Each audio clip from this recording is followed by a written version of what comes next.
যেখানে আমাদের একটা সিনিয়র যদি কোনো আর্টিস্ট থাকে তার কিন্তু দায়িত্বই যে আমার পরের প্রজন্মকে আমি কিভাবে সামনে আনবো বা কিভাবে তাদেরকে হেল্প করব, রাইট?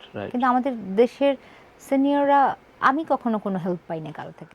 যে আমাকে ফোন করে বলে যে এটা গানটা শুনছো একটু শেয়ার করো, আমি ইনস্ট্যান্টলি ওটা শেয়ার করি। বাট কেউ যদি না বলে বা কিছু, ওটা খুব একটা করা হয় না আনটিল অ্যান্ড আনলেস মানে ওই গানটা আমার মাথার মধ্যে একেবারে। আজকে আমি ইন্ডিয়াতে এত সম্পর্ক আমার কিন্তু এতদিন চাইলে একটা প্লেব্যাক হওয়ার কোনো মানে ব্যাপারই ছিল না, যেখানে এত মানুষের সাথে আমার সম্পর্ক, আমার কিন্তু সেটা হয় নাই বিকজ অফ ওরা ওদের আর্টিস্টদেরকে বেশি প্রায়োরিটি দেয়। আর আমরা ইন্ডিয়া থেকে একটা পচা আর্টিস্ট আসলেও সেটাকে ট্রিট করি, ও মাগো কি হয়ে গেছে। আর আমাদের দেশে যে আর্টিস্টটা এত নাম করে, এত ভালো গান গায়, ওকে আমরা ডাকিই না।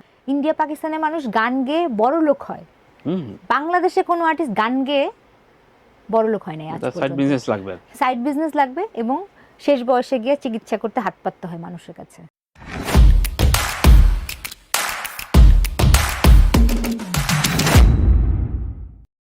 কারণ ধরো আমি যে টনিদা যে ডিয়ারমা করলো, ওনার বিক্রম ঘোষ কত বড় মিউজিক কম্পোজার, আমরা একটা ছোট্ট একটা রিয়েলিটি করছিলাম আমেরিকার প্র্যাকটিস স্টেটে।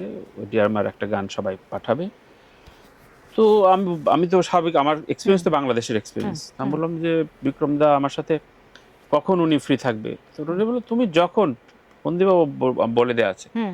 বিশ্বাস করো আমি মানে 24/7 কখনো টাইম গুনি নাই। উনি ইন্ডিয়া, আমি ক্যালিফোর্নিয়ায়, সবসময় রিচ করছে এবং এত বলে ফেলছে একদিন যে আমি, কারণ বাংলাদেশে একটা রিয়েলিটি শোতে আমার এরকম একটা অভিজ্ঞতা আছে। দুইজন কম্পোজার ছিল, ওই ফোন না ধরা, মানে মেসেজ দিয়ে রাখলে 20 ঘন্টা পরে তার একটা রিপ্লাই। তো শেয়ার করলাম, তো বললো যে এইগুলো করে তো আমার কোনো লাভ নাই, আপনার সাথে একটা রিলেশন হইলে তো আমার, এই যে বলে ফেললো এবং খুব সরল অকপট। তো শিল্পীদের সাথে এগুলো কি করে তোমাদের একটা মানে তাদের একটা ব্যাপার তুলে ধরতে চায় নাকি, ব্যাপারটা কেমন তাদের ব্যাপার? এবং আমরা তো এতটা মানি মাইন্ডেড হয়ে গেছি, স্বাভাবিক মানি মাইন্ডেড না হওয়ার কোনো কারণ নাই। আমার কথা যে আমার মনে হয় যে আমাদের অনেক বড় সিঙ্গার বা সেলিব্রিটিদের এরকম একটা মেন্টালিটি হয়েছে যে আমি তো অন্য একটা কাজ করে অনেক টাকা ইনকামই করতেছি, ওর সাথে কথা বলে আমার কি হবে, ওর কাজটা তো বড় না, এটা একটা হতে পারে। আর ওই যে আমাদের বললাম আমাদের দেশের বেসিক একটা ক্যারেক্টার আর্টিস্টদের, আমি আপনার সঙ্গে এখানে দেখা হয়েছে, আমি বললাম তুই কেমন আছিস দোস্ত, কেমন হ্যান ত্যান, তুমি কেমন আছো, আপনি মানে the moment you leave the place একটা গালি দিব ওকে। এটা তো আমাদের বেসিক ক্যারেক্টার, বেসিক। হ্যাঁ, খুবই দুঃখজনক এবং এটা ঠিকমতো এটার কোনো সংস্কার হলো না না। ট্রু। আরেকটা বিষয় হচ্ছে, ধরো এটা আমি কয়েক প্রতিশোধে আমি জিজ্ঞাসা করতে চাই যে ইন্সপিরেশন দেওয়ার জায়গায় তোমাদের ধরো তোমাদের মেন্টাল স্ট্রেন্থ বাড়ে কখন, যে তোমাকে এমন একজন মানুষ বললো যে এই গানটা এত সুন্দর গাইছি, মনটা ভালো, তোমার হয়তো পরের 3 দিন তোমার খুব ভালো ভালো কাটবে, তাই না? আমাদের ইন্ডাস্ট্রির লোকজন এ ব্যাপারে প্রচন্ড কৃপণ। মানে তুমি যেহেতু গান করো, সুতরাং তুমি গায়িকাদের মানে ফোন পাবা না, এটা কনফার্ম। আমি এখানে চঞ্চল চৌধুরী এখানে বলছে একদিন যে ভাই আমি মন পুরা করার 7 মাস পর আমাদের ফিল্ম ইন্ডাস্ট্রি এবং নাটক ইন্ডাস্ট্রির একটা ফোন পাইছি, 7 মাস। ততদিনে সুপার ডুপার হিট হয়ে গেছে, কিন্তু এর ভিতরে বাংলাদেশ, দেশের বাইরে নানান ডিরেক্টর ফোন দিয়ে দিচ্ছে, কিন্তু আমার কলিগরা ফোন দেয়নি। এটা আমাদের বেসিক ক্যারেক্টার। তো ওই যে ঈর্ষা, তারপর ইনসিকিউরিটি, আসলে এটা আমি না আর্টিস্টদের দোষ দেই না, আমাদের দেশে কাজের স্কোপ কম, তো এই জন্য এটা করতে হয় না, মানে এই জন্য এটা করতে হয় না। তা আমার কাছে মনে হয় যে ও গেয়ে ফেললো একটা গান, হাই এটা তো আমি গাইতে পারলাম না। আচ্ছা আচ্ছা, মানে আপনার কাছে যখন 10টা কাজ থাকে, লাইক আপনার ইন্ডাস্ট্রিতে 10টা সিনেমা হচ্ছে এই বছর, 10টা ধরেন আপনি সিন্ডিকেট বাদ দেন, ধরেন 10টা একটা সিনেমায় 5টা গান, 5টা গান তো 5 জন আর্টিস্ট ইজিলি গাইতে পারে।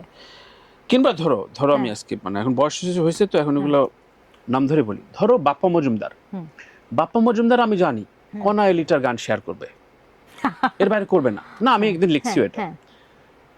আবার হাবিব হয়তো ওর শেয়ার করবে, ওর বাইরে শেয়ার করবে না, ভালো লাগুক না লাগুক, হয়তো বললো কানে ভালো লাগলো, কিন্তু আচ্ছা ও তো আমার ঘরানার না, আমি ফেসবুকে খামাকা শেয়ার বাটনটা কেন চাপ দেব, এরকম হয়। এবং প্রশংসা করার ক্ষেত্রেও এখন সিন্ডিকেট হয় যে আমি শুধুমাত্র এই জোনের আর্টিস্টগুলোকে নিয়ে প্রশংসা করব, এদেরকে নিয়ে আমি কথাই বলবো না।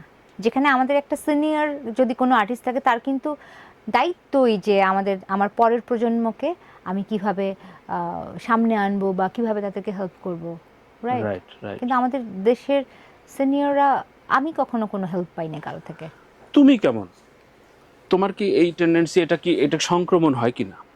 মানে আমি কেমন? হ্যাঁ, মানে তোমার কি এটা ভালো লাগলে ওটা বলতে চাও কিনা, নাকি ওই ট্রেন্ডে তুমি অভ্যস্ত হয়ে গেছো? আমার প্রথম কথা হচ্ছে, আমার যেটা ভালো লাগে আমি সেটা বলি। কয়দিন আগে যেমন 2 দিন আগে দোলার একটা গান বের হয়েছে। দোলা ইজ খুব মানে ভেরি নাইস সিঙ্গার। ওর গানটা আমার ভালো লাগছে, আমি ওকে ওখানে কমেন্ট লিখছি। আমি তো শেয়ার করি নাই, বাট আমি লিখছি ওটা ভালো, আসলেই ভালো লাগছে। আমার অভ্যেসটা মানে কি, আমাকে গান তো শোনা হয়, সবার গান শোনা হয়, যার গান নতুন গান রিলিজ হলেই আমি সেটা শুনি। আচ্ছা, এবার যে আমাকে ফোন করে বলে যে এটা গানটা শুনছো, একটু শেয়ার করো, আমি ইনস্ট্যান্টলি ওটা শেয়ার করি। বাট কেউ যদি না বলে বা কিছু, ওটা খুব একটা করা হয় না আনটিল অ্যান্ড আনলেস মানে ওই গানটা আমার মাথার মধ্যে একেবারে শেয়ার করো, ওটাও ঠিক না, মানে ভালো লাগলে তো অবশ্যই সেটা, ভালো লাগলে তো অবশ্যই ভালো, জোরপূর্বক আবার অন্য ব্যাপার। সেটাই, মানে সব গানই তো আর শেয়ার করা যায় না। বাট থাকে না যে কিছু গান অত ভালো হয় না, কিন্তু সিঙ্গারটা ফোন করে আমাকে বলছে আপু একটু শেয়ার করো, দেন আই ডু ইট। মানে আমি তো এখনো, মানে আমি এগুলো প্রশ্নগুলো তুলতে চাই কেন, তোমাদের এই অভ্যেসগুলো পাল্টানো দরকার। অভ্যেস হয়ে গেছে তো রেফার করার ক্ষেত্রে। এটা আমি হাবিবেরও দোষ দিব না, হয়তো সে এত ব্যস্তের মধ্যে একটা লুপ হয়ে যায়, হয়তো মানসিক লুপ হয়ে যায় সবার ক্ষেত্রে। যদি এর থেকে তো বেরোয় আসে, ওদের মেধাবী কম্পোজার কিন্তু অনেক, শিল্পীও অনেক, কিন্তু আমাদের কোলাবোরেশনটা কেন জানি হয় না। বাইরের দেশে প্রচুর, মানে একজন লেজেন্ডারি হঠাৎ করে নতুনদের, এই সাপোজ যদি এই যে আমি কোক স্টুডিওর কথাই বলি, আমি ওপেনলি বলছি, কোক স্টুডিও শুরু হলো আমাদের বাংলাদেশে কত, আমি আমার কথা বলছি না, আমাকে নেওয়ার দরকার নেই, আমাদের বাংলাদেশে কত গুণী গুণী আর্টিস্ট আছে। আমার তো মনে হয় যে আমরাই তো আমাদেরকে প্রমোট করি না। মানে আজকে একটা ইন্ডিয়ান শিল্পী বা একটা পাকিস্তানি শিল্পী যখন আমাদের দেশে আসে, আমরা হুমড়ি খেয়ে পড়ি।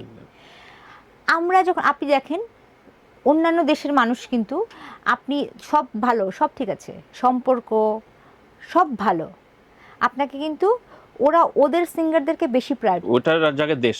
আজকে আমি ইন্ডিয়াতে এত সম্পর্ক আমার কিন্তু এতদিন চাইলে একটা প্লেব্যাক হওয়ার কোনো মানে ব্যাপারই ছিল না, যেখানে এত মানুষের সাথে আমার সম্পর্ক, আমার কিন্তু সেটা হয় নাই, বিকজ অফ ওরা ওদের আর্টিস্টদেরকে বেশি প্রায়োরিটি দেয়। আর আমরা ইন্ডিয়া থেকে একটা পচা আর্টিস্ট আসলেও সেটাকে ট্রিট করি, ও মাগো কি হয়ে গেছে। আর আমাদের দেশে যে আর্টিস্টটা এত নাম করে, এত ভালো গান গায়, ওকে আমরা ডাকিই না।